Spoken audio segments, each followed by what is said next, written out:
every kind of book tends to have its little kind of playlist, you know, that gets used a lot. Very often it's stuff without lyrics, without words. Whether that's some sort of kind of ambient or electronica stuff or old dub reggae collections, which I play a lot.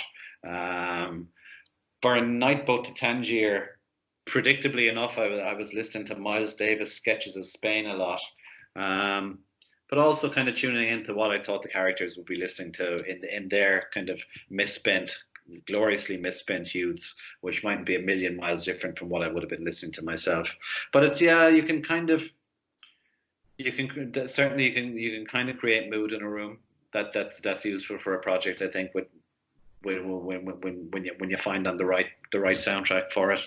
But it's I do find sometimes I will turn the music off if I'm at a place where it seems to need quiet, and that's often a very interesting sort of spot you've come to when it shows kind of a higher level of concentration, I guess, when you realize you have to turn the music off and you need nothing in the room except to try and listen to what's coming next in the sentence.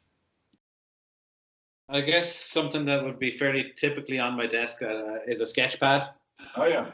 So because I kind of draw. I have to do a project in the summer. It's a monologue that I'm going to record, and it'll be part of kind of an art exhibition thing.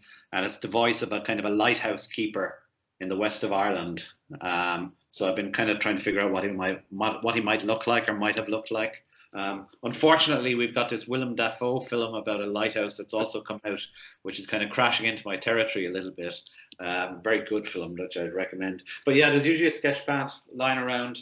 I like to draw because it's something creative that I'm not trying to be world class at. I know that I'm very limited in terms of drawing pictures, but it seems to be a practice that opens up that channel between the subconscious and what's coming out of on your hand in the pen. You know, if I'm kind of stuck on a piece of writing, I'll often just go off and draw a picture.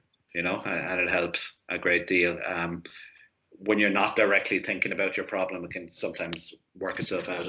I did very sweetly. All the kind of Valentine's cards were really kind of cheesy and tacky, so I drew a Valentine card for my wife this year, and I drew our picture on it with a love heart. It was our 20th Valentine's Day together, so I knocked myself out and drew us for that. There's kind of lots of sketches, just little bits of Montevideo around town. Keeping a notebook or keeping any kind of sketch up, it's really interesting sometimes to do it. I always kind of have some sort of notebook with me, and I'll be putting stuff into it, just kind of random lines. But it's a really important thing to remember with them is to actually use them and to look back at your own notebooks, because, you know, most creative people are pretty fluent in terms of imagination, and you know, ideas come out all the time and you write them down and you forget about them. So it's as well as keeping a notebook as a part of your daily practice, I think is very important also to remember to actually read things, to look back at your old ones and find those genius ideas that might lay buried in them.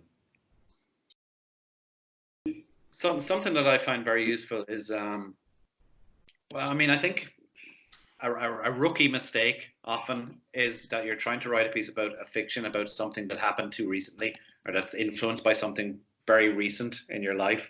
Why did she leave me 6 months ago? You know, it's too soon. It's too soon for you to figure this out. I find my fiction, if I write a short story or something, I find it's very often coming from events or material in my own life from maybe 8 or 9 or 10 years ago. So actually, I think a really good, if you're feeling kind of blocked, you're not sure what the next story is going to be about, what you should do is ask yourself the question, what was my big problem exactly 10 years ago?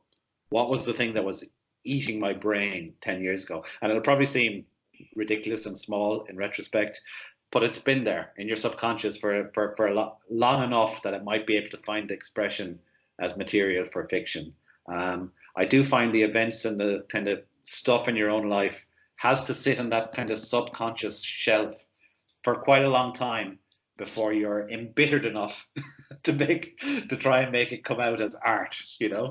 So it's I think it's a really good prompt, actually. I usually don't give tips or in that kind of way, but I think that's a good one. Ask yourself, what was my big problem 10 years ago, and see if you can write a story about that. Yeah, okay. I have found, I think in American parlance, this would be termed a hacky sack. Yeah. Okay, I juggle this on my feet and try to keep it in the air. It's when I think of my writing life and objects that might be around, mostly it's stuff I'm looking for to distract me from the notion that I'm writing, you know. In my shed back in Sligo, there are lots of little rubber balls that I bounce off the walls endlessly, and it's just a way of trying to not think about my writing. I think we destroy so many of our writing projects by overthinking them and applying kind of logics to them that don't really hold with a piece of fiction. So yeah, disappointingly kind of relic free. I would say that what's really important to remember is that most of the time when you're writing, it doesn't seem like it's going well. Mostly you're kind of a bit anxious and a little bit kind of weary of it, and the brain seems to be working slowly. Like if I go to my writing shed, and I'm pretty disciplined now, when I'm at home in Sligo, I'll be in there 7 mornings a week for a few hours. It'll seem to be going well maybe once or twice a week for like a half an hour here or for 20 minutes there.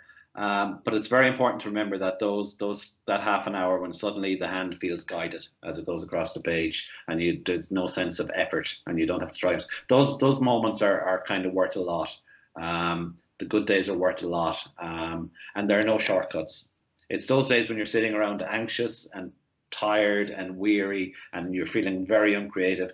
Those are the days when it's all stirring up in your unconscious, and you just have to sit it out and wade through them. Your part of the deal is showing up and treating it like a pro, you know.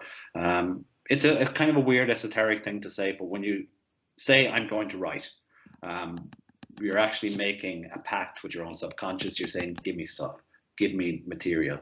And a lot of it is sitting around waiting anxiously to see what's going to come out, and there's no shortcut past that.